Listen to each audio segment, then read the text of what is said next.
आनंद विजय जी के पास चली जाती हूँ। आनंद विजय जी, जितना सिंपल नजर आ रहा है, खासकर मैं छत्तीसगढ़ की बात करूं, छत्तीसगढ़ में तो सब कुछ ठीक है, सरकार भी बन गई, आपके पास मैंडेट भी आ गया, फिर इतना वक्त वहां पर क्यों लग रहा है मुख्यमंत्री को चुनने में? प्राची, मैं बहुत गंभीरता से प्रेम शुक्ला जी को भी सुना और सब लोगों को सुना।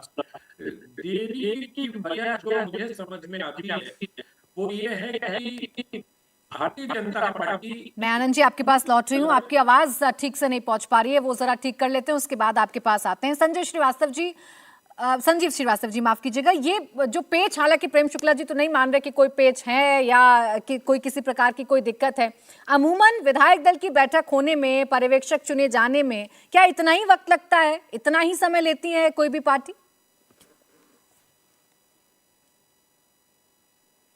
देखिए, वक्त लगना हफ्ता 8 दिन में उसको इतनी बड़ी बात नहीं मानता, लेकिन जो अभी बातचीत में दोनों पार्टियों के प्रवक्ताओं ने कहा, वरुण जी ने और प्रेम शुक्ला जी ने, उससे भी एक बात जरूर निकल के आती है और जो हम सब जानते हैं कि कांग्रेस में एक अलग तंत्र का, अलग किस्म का लोकतंत्र है।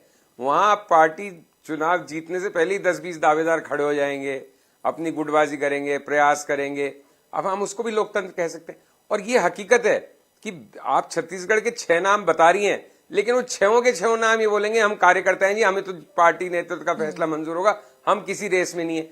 क्योंकि वहां सबको मालूम है कि रेस में जैसे ही आप दिखे घोड़े के आपने वो सैडल वगैरह भी लगाना शुरू किया है, साइकिल की चेन भी चढ़ानी शुरू की, तो उससे पहले ही आप रेस से बाहर कर दिए जाओगे। क्योंकि यहाँ डिसइंसेंटिव है। आपको अगर महत्वाकांक्षी दिख गए ऊपर तो आपका कान पकड़ के भाई आप तो रेस से बाहर। क्योंकि जब, और ये पहली बार नहीं हो रहा है देश में, जब भी केंद्रीय नेतृत्व किसी भी पार्टी का मजबूत होता है तो वो इसी तरह से हो जाता है कि वो अपनी मन मर्जी करता है। इंदिरा गांधी ने भी ये किया, मोदी जी भी ये करते हैं। तब वहां पे भी ऐसे ही जिनके नाम नहीं सुने होते थे, खट्टर साहब का कौन नाम जानता था, पुष्कर धामी का कौन नाम जानता था, रघुवर दास का कौन नाम जानता था। तो ऐसे लोग इंदिरा गांधी भी बनाती थी।